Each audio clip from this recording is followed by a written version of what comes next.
Welcome to Shop Talk, everyone. I'm Brandy. And I'm James, and we talk about all things related to cross-cultural workers and mental health. Thanks for joining us, and welcome to Season 4.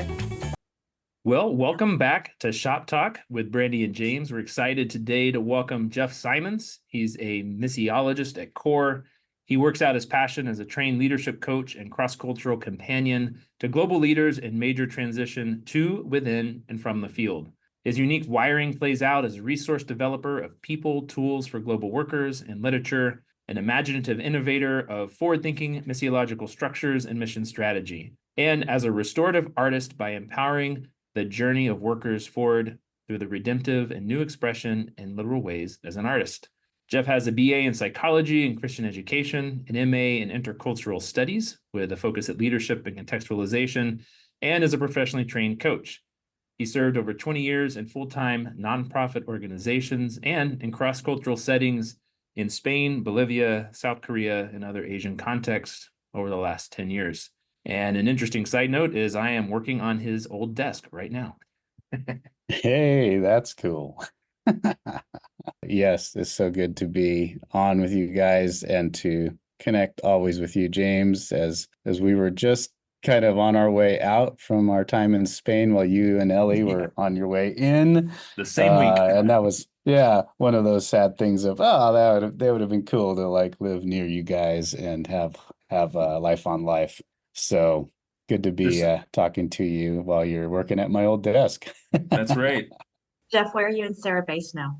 Yeah, so we are in the Denver area, literally the city of Lakewood, just west of downtown Denver. And we have the Way Between offices here. We've been here for 4 years now after transitioning back from Spain. We were there almost 9 years and officially started the Way Between 4 years ago.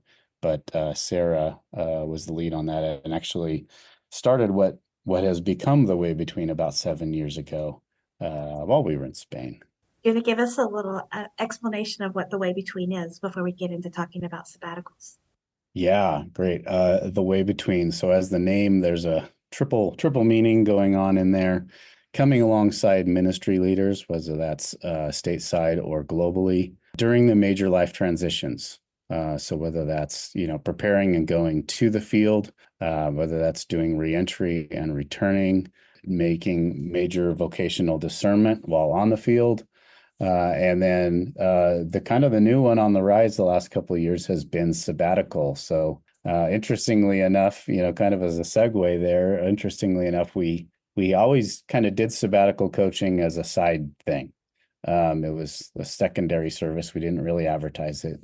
But when people found out we did it, and then as we were coming out of the pandemic that first year, we had a lot of people knocking on our door, a lot of ministry leaders that were burned out, that were just, from all the pivoting, all of that. And we found ourselves within that first year with 2/3 of our clientele were ministry leaders on sabbatical and walking alongside them. And so just realized that there was just kind of this rising tsunami, and that's been true now as we've seen a couple of years here of burned out leaders trying to pivot, trying to go through all the grief and loss of themselves, of the people they work with, very hard transitions, people getting kicked out of countries, governments using the pandemic to kick people out, families split apart on the field during the pandemic, all kinds of stories. And so a lot of people, whole organizations coming to us and saying, we all need it. Who gets it first? How do we do this thing?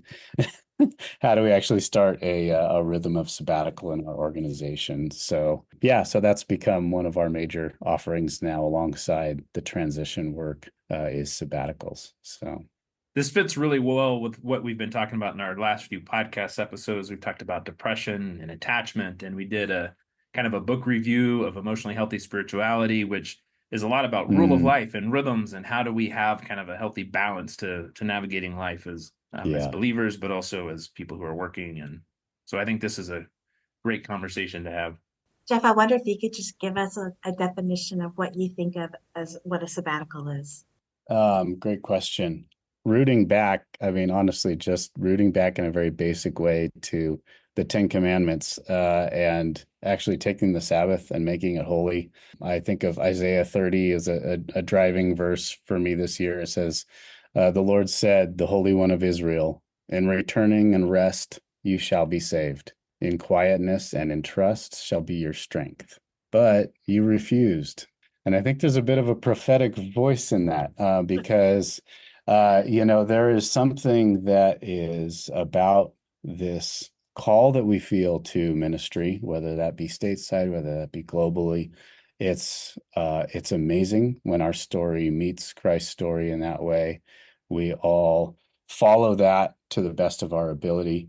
And I think that is wonderful, but there is a shadow side to that when we, in a sense, we take it so seriously or we take it so far that we actually neglect some of the other messages and commands from the Lord to take care of ourselves, to take care of our families, to build in those resiliency type of patterns in our lives that actually helps us to stay the course and fill out, to actually go the distance. And I think in the seriousness of our heart for the kingdom and our striving for missions, we lose track of that. And there's sort of this assumption that the Holy Spirit's called me, so the Holy Spirit gas will just keep filling the tank, and that we can live in some sort of supernatural level in our, there's a Marvel comic in there somewhere. And so it just, it leads people, unfortunately, out of the call, off the field. And a lot of people never come back. And some of it can be chalked up to lack of good, healthy balance and rhythms. And I think sabbatical is one of those. So not only Sabbath, taking a day a week, but God also kind of outlined what sabbatical looked like in the 7-year Jubilee for the Israelites, in taking time to step back, let the fields lay fallow, settle up debts, have community, have extra time to spend with the Lord. And that's what sabbatical is based on. And so we can structure that in a lot of different ways. There's not a perfect rule to it. We often ask people, if you can get 3 months minimum to do some of the phases. We see both, we support both a renewal sabbatical, but also a developmental sabbatical, one that doesn't just get rest and renewal and debrief the last season, but also some leadership tools, some revisioning to be able to come back and take things, in a sense, to the next level in the next season going forward. And it takes at least 3 months, if there's not like major extenuating circumstances, to do that well, to actually bounce back, to actually recover. So there's not a rule necessarily for it, but we have found, just as humans, we need a certain amount of time to actually do that well. So I would imagine it takes minimum of 3 months to get people just to get into the rhythm. Because we're all Americans, and then as cross-cultural workers, we're just pretty hyped up. And like we're going full blast a lot of the time. So the idea of shifting that and finding value and worth in that, I imagine it takes some time for that mindset to sort of click. For sure. And I do think there is a challenge with those that the majority of who we work with are American-based or American background folks, but we've worked with folks all over the globe coming from and to different places. Americans struggle the most with taking sabbatical. And it's interesting because we don't seem to buck many of the 10 Commandments, but the American cultural overlay, we talk about the importance of contextualization when you go into another context. It's also just as equally important to analyze your own context and what are the hurdles that our own cultural worldviews put on us, for better or worse. And one of those is what I call the shadow side of the Protestant work ethic. Protestant work ethic has a lot of great, value to it. It's rooted in the building of our nation. It's, there is some real biblical pieces to it, but it goes too far. It often takes us into a shadow place of burnout, of, we see a lot of other cultures around the world actually being closer to what I would call a biblical balance on life than we see from the American culture. So when things are inconvenient to our American culture biblically, we tend to not spend much time and turn a blind eye, even if they sit in the command category. This is one of those, so I feel like at its core, it's an attachment issue. Hmm. And I think, we think about attachment and healthy attachment, secure attachment. It's an unhealthy attachment to our identity and work. So Mm-hmm. we build this attachment to work, and out of that attachment, we get our identity and our acceptance and our understanding of ourselves, as opposed to what, Ten Commandments are actually trying to point us to is a healthy attachment to God first. And I Yeah. think Western culture, I'll expand it a bit outside just Americanism, but this kind of more task-centric ethos that is the worldview in a lot of Western contexts, certainly not all, is so driven towards that, and it becomes actually more than just a job, but it actually becomes an attachment to an identity that's hard to shake. Yeah, I think that's very true. One thing that we've seen, what I call the angsty phase of sabbatical.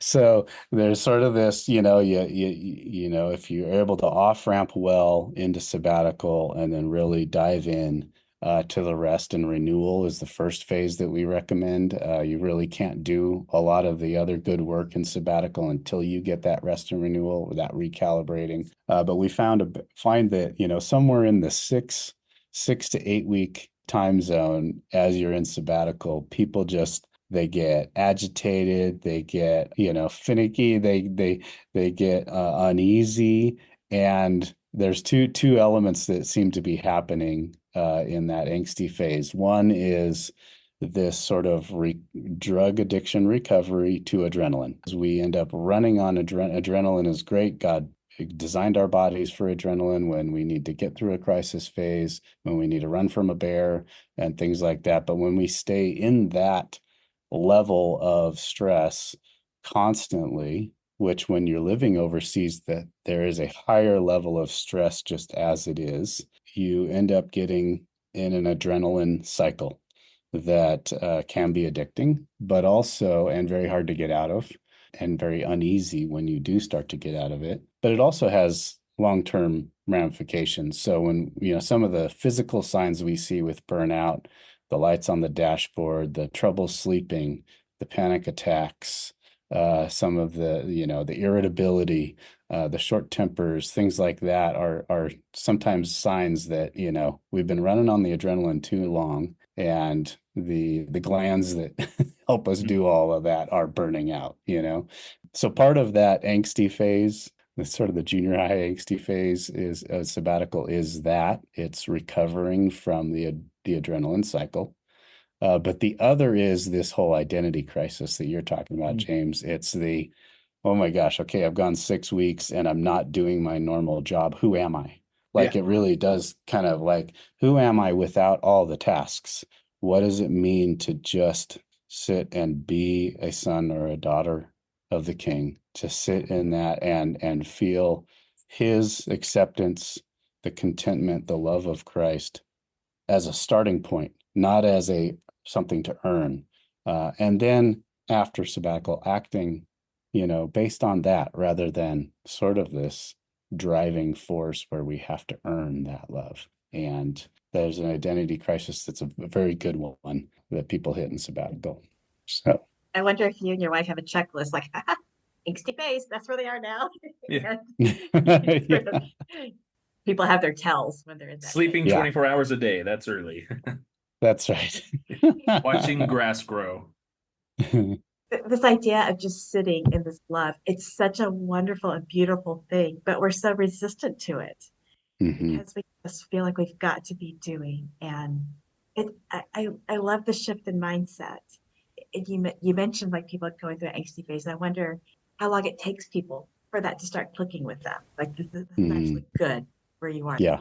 It might be helpful for you just to outline kind of the whole the phases, the process, and what is it like for somebody to go through sabbatical. You've kind of hinted at a little bit different parts. So you want to just kind of outline, pick a time, say beginning to end, what's it look like both in the lead in, the actual sabbatical, and after. You want to just kind of walk us through that, and then what it's like for people in it. Yeah. And one note before I get to that is, that we find that angsty identity phase happening for both men and women, but sometimes it has a different feel to it, or a different depth, different levels to it. but we all seem to go through it. We're all kind of victims of our own culture in that sense. What's fun, and to not scare people away, is that usually a few weeks after that, we see people bounce back. Like there's that, the calls at the beginning are usually, hopefully people are actually just taking sabbatical as a preventative healthy rhythm. Like that's the ideal, right? The truth is most people are burned out and crashing into sabbatical, and they spend the first month, recovering from the crash. Watching the So, grass but grow. there's no shame in that. It's like you did it. Like good job getting there. That's the hard choice and making it happen. But we do see, a few weeks later, we see that bounce back. Like there's kind of the deadpan, I'm just so, like the complaining, the negative as they're going into sabbatical. And then somewhere in there, we get on a call and it's like someone's just kind of smiley and giddy and like, and you're like, hi, how's it going? Who are you? Are you the twin of the other person that I've been talking to all along? So that's kind of the fun part of being a sabbatical coach is you get to see that bounce back happen. You get to see people start to like find the peace, the joy, the energy again. Yeah. So the phases, as we have put it out, one thing I want to give nod is there's a lot of leadership writings. Navigators has led the way for many years with some great structures for sabbatical. That's some of the background that we used when we went on our own sabbatical. We've really tried to kind of take that to a next level and clarity and structures that really help people do an effective sabbatical. One of the unique things that we bring to it is a real focus on the before and the after sabbatical that a lot of people don't think about.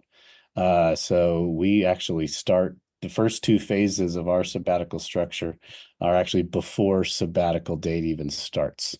So first there's the realize phase. The realizing could have a lot of different pieces to it, but it's realizing your need for sabbatical, realizing the importance, the biblical importance of it, realizing the need for important healthy rhythms in your life that help you refresh and go the distance. It could be something significant, sharp, a trauma, a difficult time that people go to, and then they go through and they start realizing, okay, maybe a sabbatical would be a good thing to think about and pursue. And then you get into the release phase. So that's when you actually start doing the work. You get the permission, you start thinking about dates, you start actually planning towards it. We have a whole blueprint structure that's part of our eCourse, sabbatical eCourse that helps people fill out and plan towards that. That can become an easy report to give to any supervisors as needed. We encourage people to make sure they're going through the proper lines of communication to make sure, both team and supervisors and all that are aware and in support of what they're doing. And that's all in the release phase. We call that the off-ramping phase. And we, use the analogy of you've been flying down the freeway on the fast lane at 80 miles an hour for years. That's a long time in the fast lane. So we actually encourage them during the release phase to have a proper amount of time and logistical time to get over each lane, take the off-ramp, actually slow down into sabbatical so that when they get to sabbatical start date, they can start well into sabbatical and not just crash off the side of the freeway, Dukes of Hazzard style, And then the same is on the back end, and that's the last phase, the sixth phase. We call that the reentry phase. We encourage people to actually take the on-ramp, and not just jump back onto the freeway into the fast lane, but actually take the on-ramp. There's always a new that they want to pursue. It's a new balance in life. It's a new pace. It's a new rhythm. It's not always big decisions or org changes. Sometimes it's just, I need to live life in a different way for my family's health, for my health. And I might need to recalibrate. Like I've gone off course I'm right with the right org. I'm in the right zone. I'm serving the right people, but kind of gone off course of what my call and my giftings really are and how I can best serve the org and the kingdom. And so it takes some conversation, some recalibration, all that happens in that on-ramping. So the middle phase, when you're actually in sabbatical, start date to end date, okay? We call that the rest phase. That's not just Netflix. That could be part of it. That's great. Yeah, slowing down, finding your identity again, Yes, there is the physical rest, but it's stuff like balance of exercise and spiritual rhythms and lighter stuff, fun stuff, enjoyment reading, art. We help people really think about what they want to do in that phase. And when they start to feel that bounce back, then we encourage them to go into deeper reflection. So that's the reflect phase, to actually maybe do some deeper spiritual rhythms. Maybe if they want to start some research towards some writing that they want to do, or maybe take a seminary course, or things like that lead them into deeper thinking. Some debriefing, counseling would be a good. That's all good to start in the reflect phase. And then last is this realignment, reassignment phase, we call it. And that's, really taking stock and starting to think and get some vision future forward. Who am I again? What's my actually grown? Where's my growth in my self-awareness after all of these years? Taking time to really, and we have some leadership tools to help people focus in on that and get clarity again on who they are, what their vision is, and to start thinking about what does that look like post-sabbatical.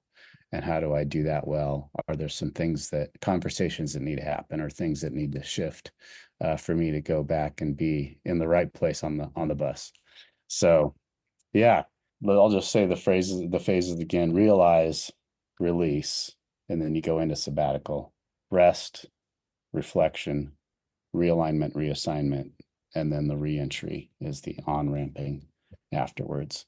So we find, for someone to do that well, it usually takes at least 3 months if there's not extenuating circumstances like major burnout or trauma or things like that. So Ideally, how much time would you like? It seems like 3 months is minimum. If you could just have as yeah, much time as you could with someone, how much time would you like? I think 6 months really allows people to have a healthy full sabbatical and do all of those phases well. If there is any mix in there of need for marriage counseling or need for, deeper work, there might be some medical issues to attend to. And, some of that stuff, you go and have 1 or 2 appointments hoping that takes care of it, but that just sort of opens up the realization, oh, okay, there are some more lengthy things that I need to do, either more sessions or dig deeper or do some more things medically, get on some PT or, that kind of thing. And that takes a while. Not that some of that can't happen post-sabbatical, but to have a good run where you have what the luxury and the blessing of sabbatical as God designed it for us is, it gives us a space for breadth and depth that we don't usually have. All that stuff takes work and time and energy. And yes, exactly. Yeah. I mean, I think about, I did some counseling for myself. I have and recognized kind of a rhythm of some depressive swings that I've felt over time. I did some counseling during sabbatical around that with a great counselor. The difference and the bounce back that I had from that, of being able to really process things and have the space and breadth during sabbatical, was totally different than earlier in my life when I was seeing a counselor. And it was while I was working middle management at a seminary.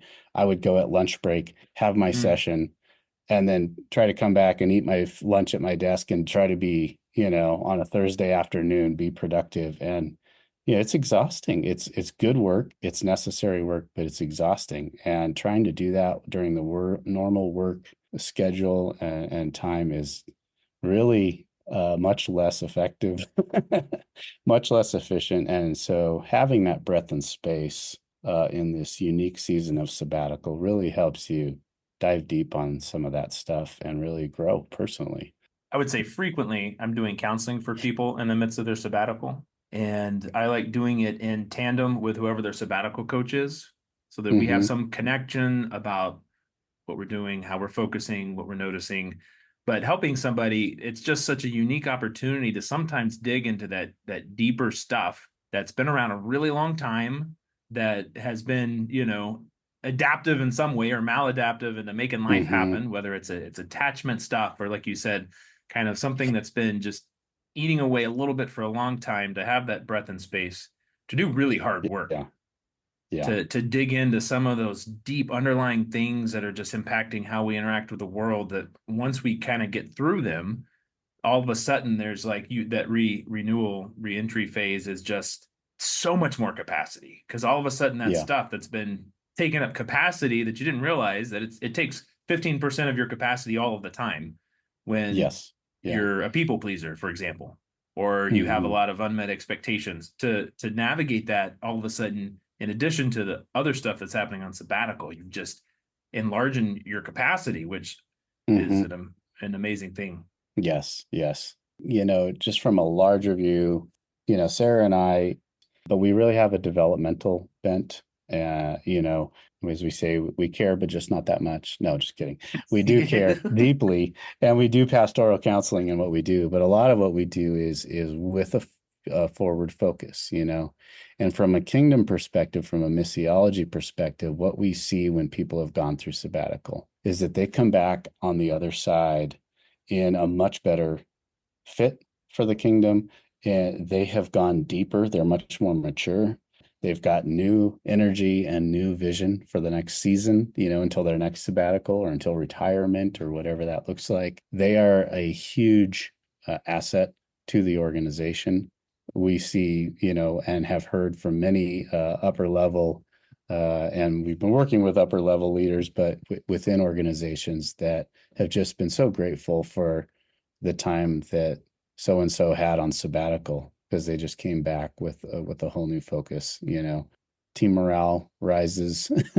There's just so many great aspects we see for the people personally, for their families, and for the organization, that it's just a kingdom win all around.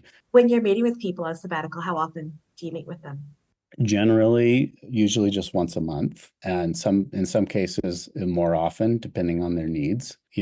Currently with the new eCourse that we launched this year, we kind of let people choose a monthly membership, because then they can start it whenever it coincides with their sabbatical, and then they could stay on it as long as their sabbatical is. So some people just have a 1 month sabbatical, some people have a 6 month.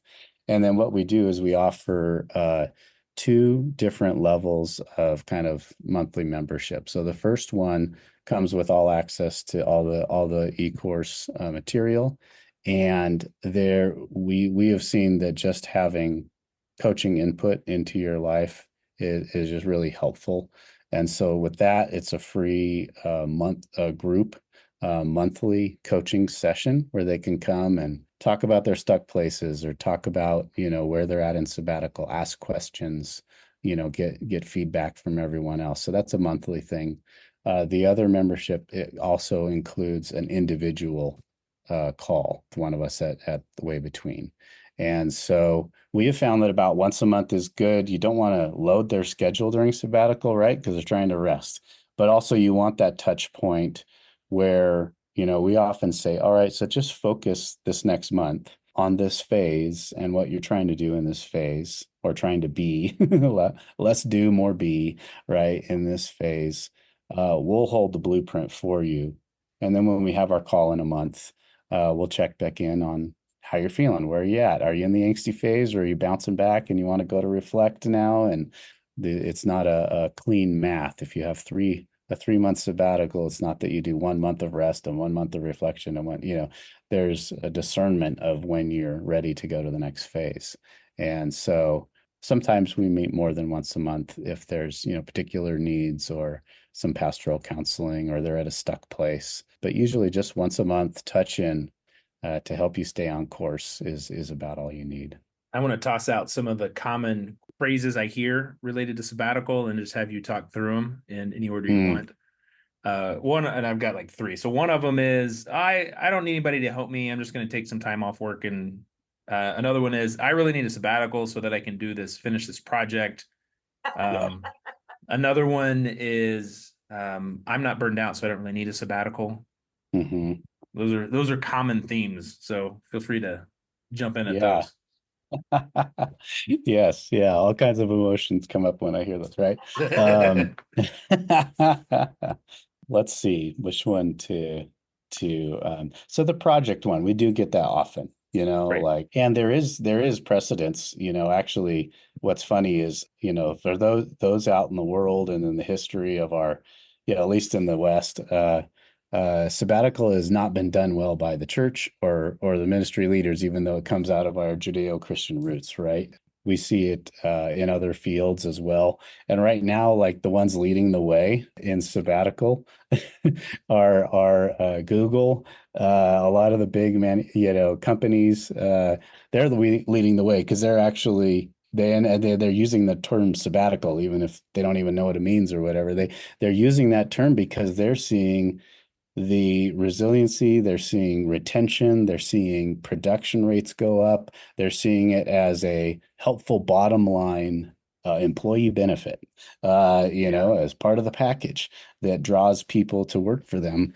We're in a culture where the church is kind of catching up once again to society, in a sense, right? And seeing the benefits of sabbatical. Now, I think for us as believers, what we can actually embrace and do in sabbatical and get out of sabbatical, connection with creator and all of that is so much deeper than just an employee benefit, in a workplace. And so my encouragement, my like make sabbatical great again, as it were, is right now. No, that's how I'm not going to go there.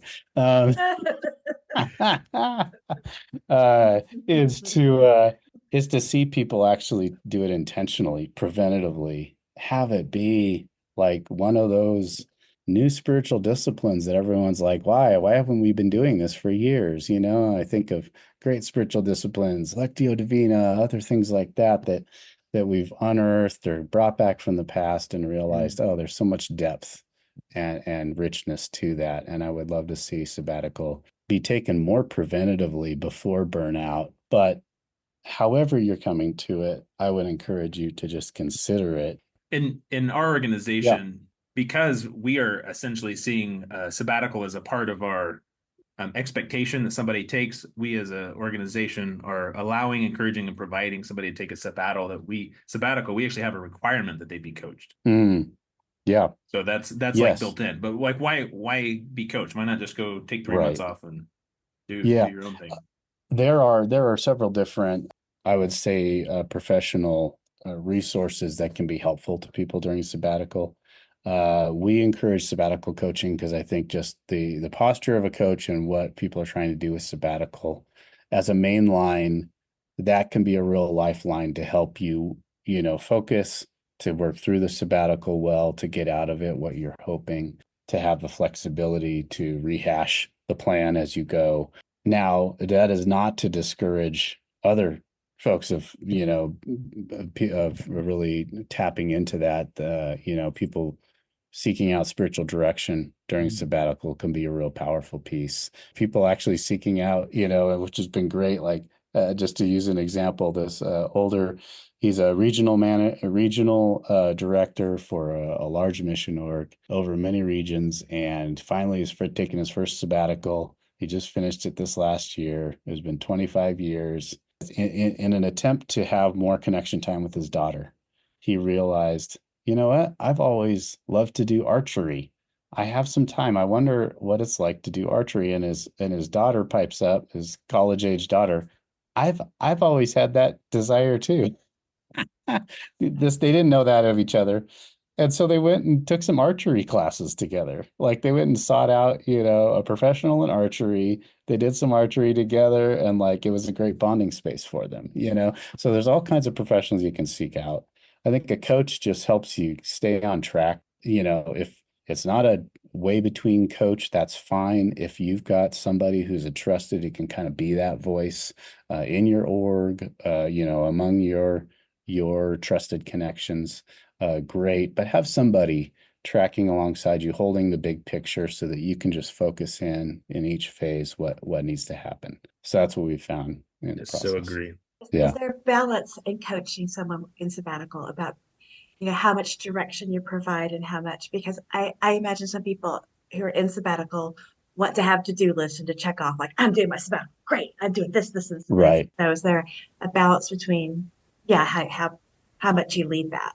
Yeah, that's a good question. Peer coaching, most people are surprised to hear, is like 90% listening and 10% asking key questions. More than it is teaching, more than it is directing. And so kind of the posture in coaching is the assumption that God has already placed the right directions or answers or ideas in the person themselves. And in the listening process and bringing, key questions to the table, that gets unearthed in the time.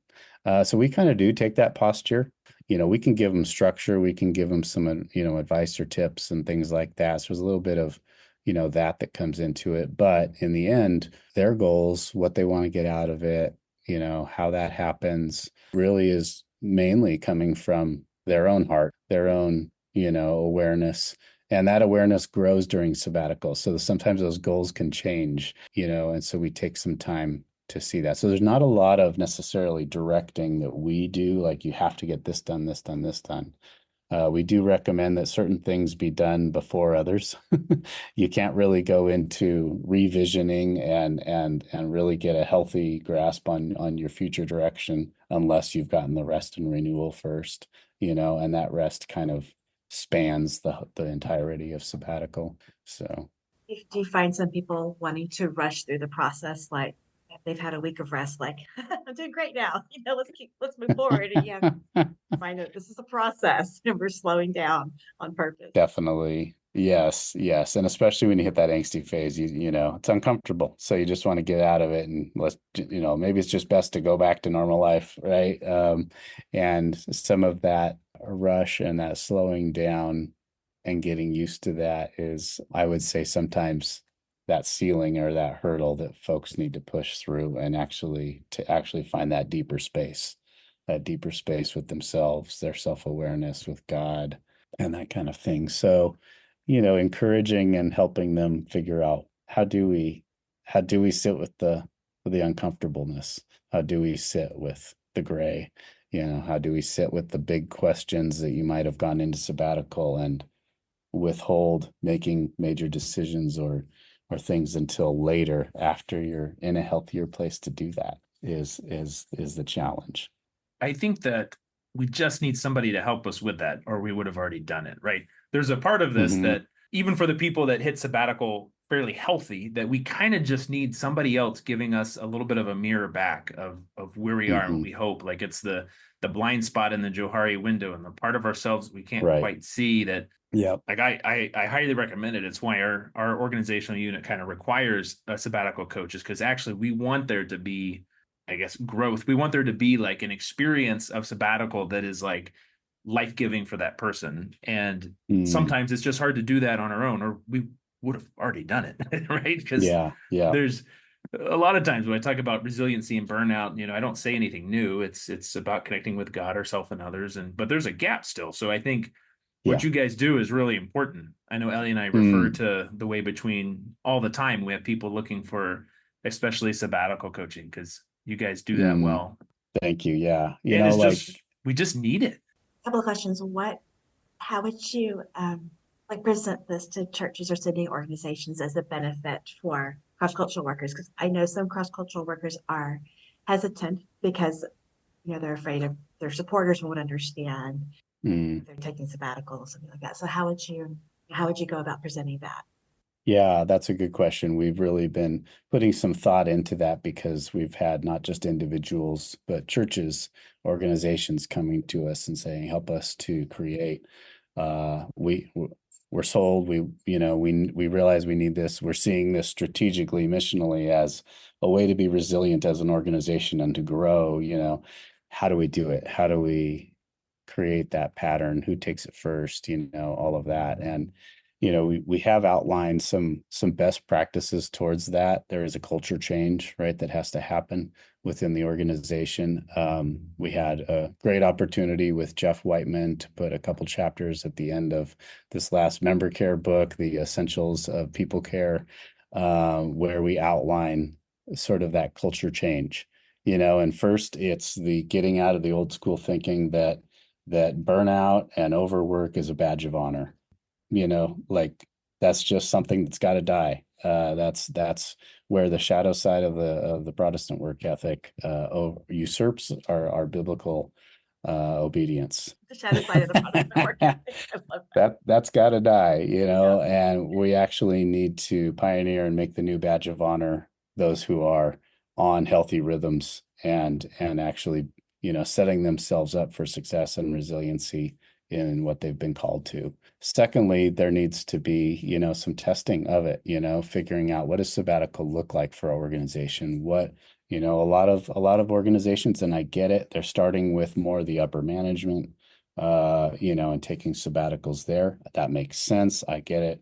I think eventually, testing it out there, but I would encourage testing it out with staff at all the different sort of pieces. I wouldn't say levels, because you've got people on the field, you got people in the home office, but actually getting a variety of folks who are in a place where sabbatical would be helpful to test it out, figure out what that rhythm looks like, have some good communication feedback loops to make sure there's, well planned out enough time so that people are covering the tasks or the pieces for that person, making sure that there's good, we always both champion the person, but we also champion the organization. Like, you need to make sure that you're reporting back as is needed. Even on the back end, even if there's, and this is not very often, even though it's the scary thing that people might leave the org if they took a sabbatical, that's a myth. We see that happen a very small percentage. But even when they do, when they've done a sabbatical and they've planned it well, we encourage them to stay on for at least 6 months up to a year to actually leave well, to transition well. When they're in a better place, they're leaving and they're reporting on the org is so much more positive, and they do that well and go into the next phase of their kingdom work in a much better place. And so some of these structures, thinking through those pieces, those communication feedback loops is the next level. And then to start saying, what does this look like to roll this out? Our encouragement is staff wide, that maybe that's just full-time workers, you have to figure that out for your own staff, but having it available to all full-time workers, ideally, in a rhythm that works for everybody, I think is going to see the most benefit to your workers and to the organization. It allows an organization, when you do it well, to be strategic and proactive as opposed to just responsive. Because if you're just responsive because somebody's burned out, then you're creating a lot more work on everybody trying to fill in all those gaps. Whereas if you're strategic about it and proactive, and it's a system thing, you're able to do it in a way that doesn't cost so much on everybody else. Yeah, that's right. We're working with one worker right now in a large organization, a recognizable organization, and he got permission. He's doing the sabbatical well. He's going through the eCourse. I'm coaching him right now. And, I was really impressed because he said he talked to his CEO about it and back before, while getting permission. And the CEO said, "That's great. I want you to take that." And he said, "You have to promise me something, is that when you go into sabbatical, this is a neutral zone in a sense with the Lord. Like, let all the kind of earthly things fall off, your position title, the org itself." He said, "Go and be with God, get restored, and we'll talk when you come back." So he was not going off of that fear that I've heard from a lot of CEOs of, oh, sabbatical is a way for quiet quitting, or it's a way to, leave the org but have enough time to look for another job, or, like, there's just all of these myths, unfortunately, that have created hurdles to us having healthy sabbatical rhythms. And this CEO just nailed it because, and he had so much respect for that CEO. He just really appreciated that. And it wasn't like the CEO is seeing or needing him to move on. He was really actually getting the correct and deep sense of what sabbatical should be. It's a place to disconnect from the work, to find yourself again, to connect with the Lord, connect with your family and community, and then come back in a much healthier place to be effective for the kingdom. So really appreciate that. As we're wrapping up our time here, I wonder if you have some resources you could recommend, or we're going to offer links for the way between. I wonder if there's other resources that you would have too that you'd recommend. Great. Yeah. Thanks for asking. I appreciate that. So I mentioned the eCourse that's called Your Sabbatical Transformation. You can find the links to that on our website, thewaybetween.org. And like I said, you can engage with that for as little or as long as you want, depending on your sabbatical. We encourage people to usually engage at least 2 months before their sabbatical so they can actually plan and release, do that off-ramp well. And then we encourage them to stay on for about a month afterwards to do some debrief and to do the on-ramping well. That's the whole 6 phases. So you can think about that depending on your own sabbatical plan. And then you can do that. All of it comes with coaching, whether that's the group coaching or if you do the other, the higher package, you get the individual coaching with it. That gives you structure, gives you plan, gives you tools, gives you ideas, gives you coaching to go through the sabbatical effectively and to come out better on the other side. We are working on sort of the textbook version of that eCourse. About 80% done. That should be in the next few months here available as well. And we'll have announcements on our website, or if on the website, you can sign up for, updates from the way between. We like to give free resources, blog entries and that sort of thing.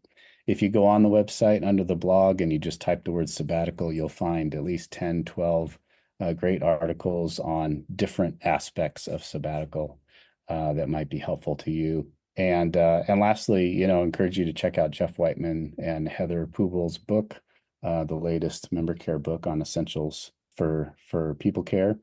And that has a couple chapters in the back too that just talks about this aspect of sabbatical. Thank you so much. Yeah. Looking forward to this. Looking forward to sharing your resources with our listeners. It's been great to have you. Tell Sara we said hi, and we'll see you out on the Camino sometime.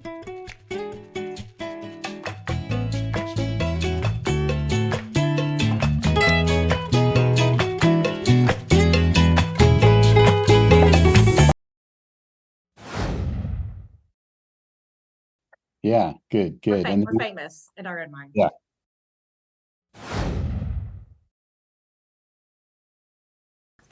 Really important question at the end. Is that a Weimaraner? Is your dog a Weimaraner?